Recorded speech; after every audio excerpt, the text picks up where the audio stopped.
Have you ever looked at a perfectly normal, happy family on vacation?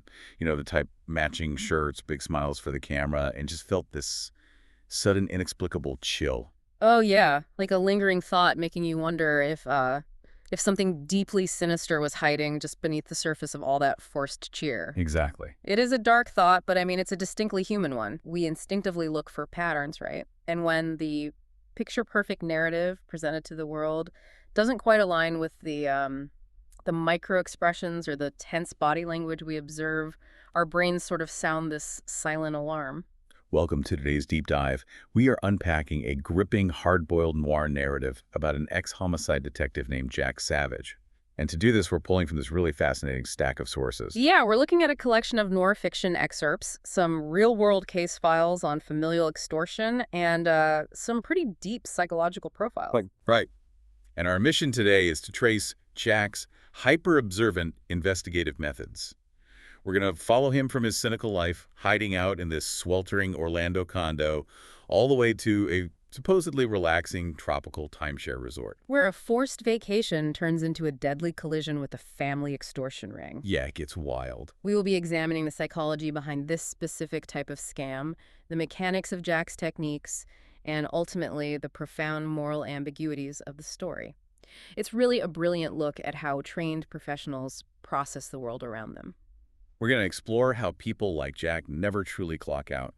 And hopefully by the end of this deep dive, you, the listener, might start looking at the tiny, seemingly insignificant details in your own life a little differently. Which can be a blessing and a curse, honestly. Sure. So let's unpack this and introduce Jack Savage. He's an ex-cop who now runs the appropriately named Blackjack Detective Agency. I love that detail. He even has an ace and jack of spades tattooed on his right forearm. Jack is cynical. He's nursing the heartbreak of his wife, Katrina, leaving him, and he is currently just insulating himself from the world in his Florida condo. He's a man who has intentionally retreated from society, yet paradoxically, he cannot stop observing it. No, he can't. His environment is basically a sensory assault, and his mind is trained to process every single detail whether he wants to or not.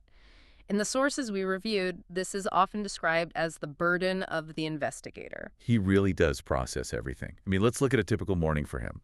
He's woken up at 4 a.m. by his neighbor, a guy he affectionately dubs Scooter Trash. Great name. Right. And Scooter Trash insists on starting this clatter trap 250cc motorcycle right outside Jack's window. But Jack doesn't just get annoyed. Through sheer observation, he has deduced that Scooter Trash is having a full-blown affair with the garbage truck driver next door. And he times it perfectly for when his wife is working her shift at a local theme park. Exactly. This is a textbook example of passive information gathering. Jack categorizes this information without immediate intent. He doesn't confront the neighbor or act as a moral vigilante.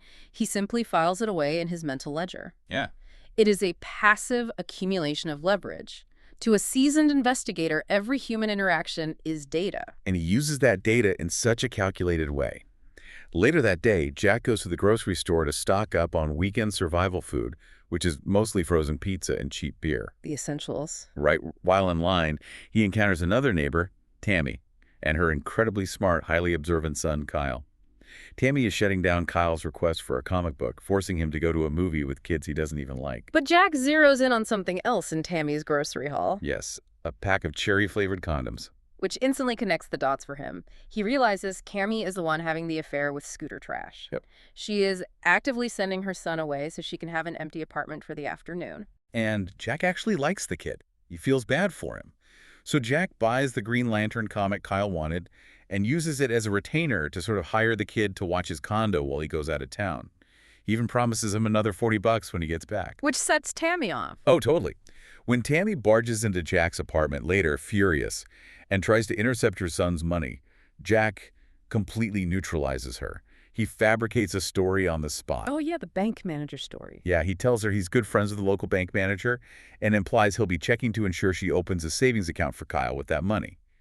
And the guy he names is literally just the underwriter for his condo loan. It's so good. But I gotta ask, isn't he crossing a line there? He is essentially blackmailing her, using completely fabricated information to intimidate her. It is certainly a gray area, but look at the technique he employs. It's psychological judo. He has a .38 snub-nose revolver sitting right by the door, yet he never reaches for it. He doesn't even raise his voice.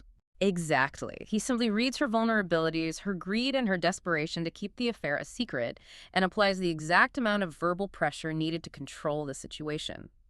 In the realm of noir fiction, this establishes the protagonist's intellectual dominance early on. It definitely shows he's always 10 steps ahead. Yeah. So why does Jack need someone to watch his condo in the first place? Well, he gets a call from his old Orlando PD buddy, Mike Taz Stornelli. Taz. Yeah, Taz basically forces Jack to take his timeshare reservation at the Liki Tiki Resort for the weekend, threatening to physically drag him there if he doesn't go, just to get Jack to stop brooding over his ex-wife. He needs a break. So Jack reluctantly packs a soggy duffel bag, climbs into his classic Studebaker, and drives to the resort. And this tough, cynical detective is blasting Baby Got Back on a cassette tape along the way, singing at the top of his lungs, and gets hilariously embarrassed when a toll booth operator catches him in the act. That specific detail is so crucial. Noir narratives can easily become overwhelmingly bleak. Oh yeah, very dark. Right. So using humor, showing this hardened investigator belting out a pop rap song, it serves a distinct narrative purpose. It humanizes Jack.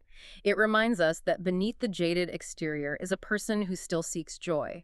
It creates a stark contrast for the darkness that is about to unfold at the resort. And it really is a jarring transition.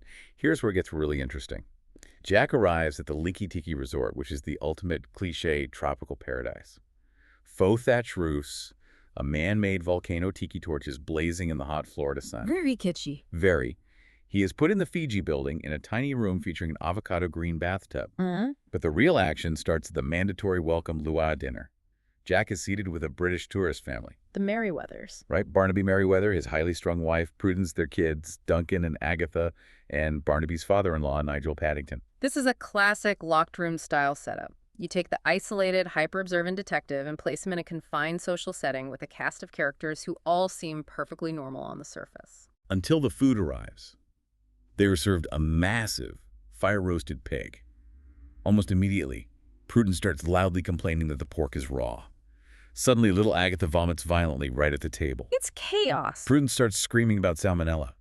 The resort manager, a guy named Rocky Fatu, goes into full panic mode. He rushes the family out, calls an ambulance, and then literally bribes Jack with free meals for the rest of his stay to keep quiet about the incident. If we connect this to the bigger picture, a civilian would likely accept the obvious narrative here, right? Bad pork equals a sick child. It's the path of least resistance. But Jack's detective brain overrides his vacation mode. He questions the fundamental premise. But how does he actually investigate that? I mean, he's a guest, not a health inspector. He can't exactly flash a badge. He relies on empirical data rather than authority. First, he uses his own physical state as a baseline. He ate the exact same pork. He notes he has a cast-iron stomach, but points out that no one else at the sprawling luau got sick either. That's a good point. The statistical probability of only one child getting salmonella from a communal pig is incredibly low. So he teams up with Angela, a hospitality student working at the resort, who has been diligently tracking the luau food temperatures for a class project. Right. He goes directly into the prep kitchen and interrogates the sous chef. He learns that the digital meat thermometers are calibrated daily. He learns the pigs are cooked for 12 hours. The internal temperature of the meat was perfectly safe at over 140 degrees. Exactly. The narrative of raw pork isn't just unlikely, it is scientifically impossible in this context. Which leaves him with a terrifying alternative. If the environment didn't make the child sick, someone at the table did. This obsession with the truth really isolates him, though. That night, Angela and her roommate Victoria, who is one of the resort's hula dancers, show up at his tiny avocado green room. They offer him a distraction. Yeah, they bring burgers. Yeah. They offer him a joint. Victoria even does a private hula dance. It's an open invitation to relax, to be a normal guy on vacation and forget about his ex-wife. But Jack turns them down. He claims it's because he's married and it's complicated. But secretly, his mind is completely fixated on a $5 souvenir photo taken right before Agatha got sick. The puzzle is far more compelling to him than any temporary escape. He knows there is a shadow in that souvenir frame, a missing piece of data, and until he finds it, he cannot rest. So fast forward to the next morning. Jack is observing the Merryweather family again in the hotel restaurant. Barnaby looks awful. He's been at the hospital all night with his wife and daughter. But Grandpa Nigel. Oh, Nigel. He is suspiciously apathetic. He tells little Duncan to go play with the alligators outside so he can take a nap. Which is a massive behavioral red flag. A child in his family was just rushed to the hospital with severe food poisoning, and the grandfather is utterly unconcerned, even making morbid jokes. Jack's profiling instincts tell him this family dynamic is deeply fractured. So Jack's instincts are screaming that something is wrong. How does he actually go about proving it? He can't exactly interrogate a child, can he? He takes a softer approach. He intercepts Duncan down by the lake, buys him an ice cream, and gently guides a conversation. And Duncan drops the missing piece of the puzzle. The allergy. Yes. He tells Jack that he gets violently ill whenever he eats dairy, but he says his mother makes him eat it whenever they go on their biannual holidays. Man.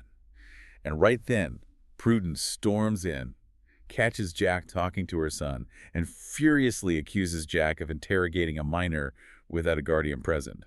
But the damage is done. Jack knows. Jack realizes this isn't an accidental case of food poisoning, it is intentional poisoning.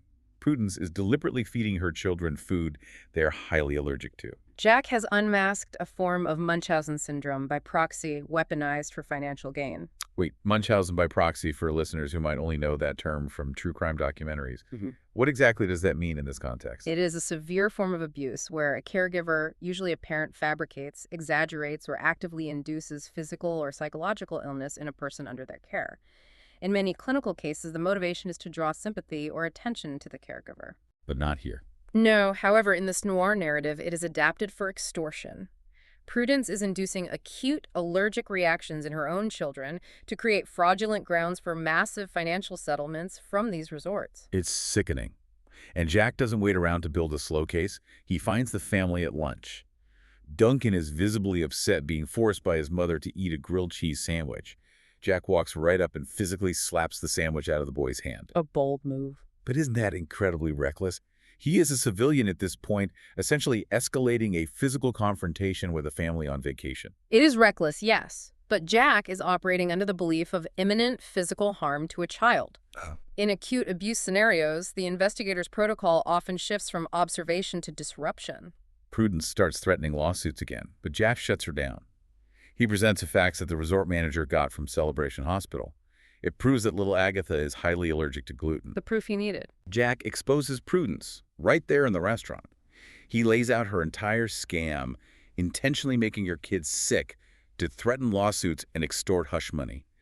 And the final nail in the coffin, he throws down that luau souvenir photo. It clearly shows Prudence actively shoveling rice into Agatha's mouth moments before she threw up. It is a phenomenal deduction. But the narrative doesn't stop at the exposure of the fraud. It pushes into something far more severe. So what does this all mean? Well, just as Prudence is cornered demanding a solicitor, Grandpa Nigel drops his coffee cup. He starts clawing at his throat. He goes into full-blown anaphylactic shock. Barnaby drops to the floor to perform CPR, but as he does, he explicitly shoves Prudence into Jack's arms and yells at Jack to hold her back. Nigel dies right there on the restaurant floor. The paramedics arrive too late, and Prudence is arrested by the local deputies for the child abuse. This raises an important question, and it's one Jack realizes too late. While Prudence is being processed by the police, Jack observes her purse being logged into evidence. Among her belongings is a yellow cylinder. An epinephrine shot. An EpiPen. Oh, man. That changes everything. The sheer horror of that realization. Jack understands in a flash that he was just used as an unwitting accomplice to a murder. By physically holding Prudence back when Barnaby told him to check out, Jack actively prevented her from reaching into her purse and using that EpiPen to save Nigel's life. It's a gut punch. Jack immediately tracks Barnaby down in the parking lot as he's packing up his rental SUV. And Barnaby confesses to everything. The whole thing. The whole scam was actually orchestrated by the grandfather, Nigel, and Prudence. Nigel used to run the exact same extortion scam with his late brother back in London. And worse, Prudence's boss back home, a corrupt, wealthy barrister named Percival Waxflatter, was Prudence's lover, and he was the one facilitating all these extortion lawsuits. Barnaby reveals the mechanics of the murder. Nigel was deathly allergic to nuts. Barnaby deliberately slipped hazelnut flavoring into Nigel's coffee to trigger the fatal attack. What Jack asks is the obvious question. Why did he just leave his wife and take the kids? He couldn't. Right. Barnaby explains that he couldn't. Waxflatter and Prudence were too powerful. If Barnaby had tried to leave, they would have destroyed him in court, taken the kids, and he would never have seen them again. Barnaby truly believed that murdering Nigel and framing Prudence was his absolute only way to save his children from continuous horrific physical abuse. Which brings us to the profound moral ambiguity of this entire deep dive.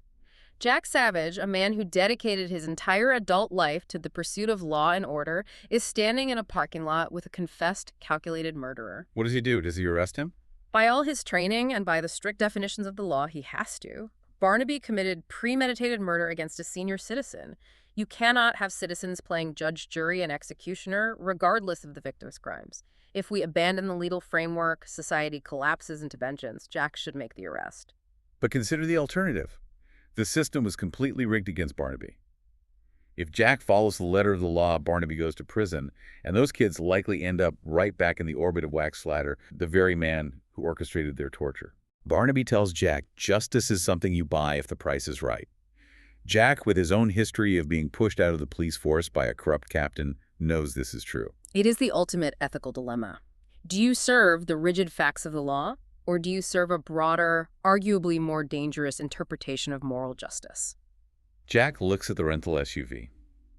He sees little Duncan waving at him from the back seat, and Jack makes his choice.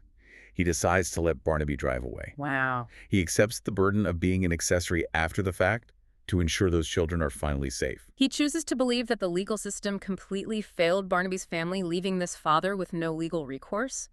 It is a deeply unsettling conclusion that forces you to question the inherent fairness of the institutions we rely on. We followed Jack Savage on quite the journey today.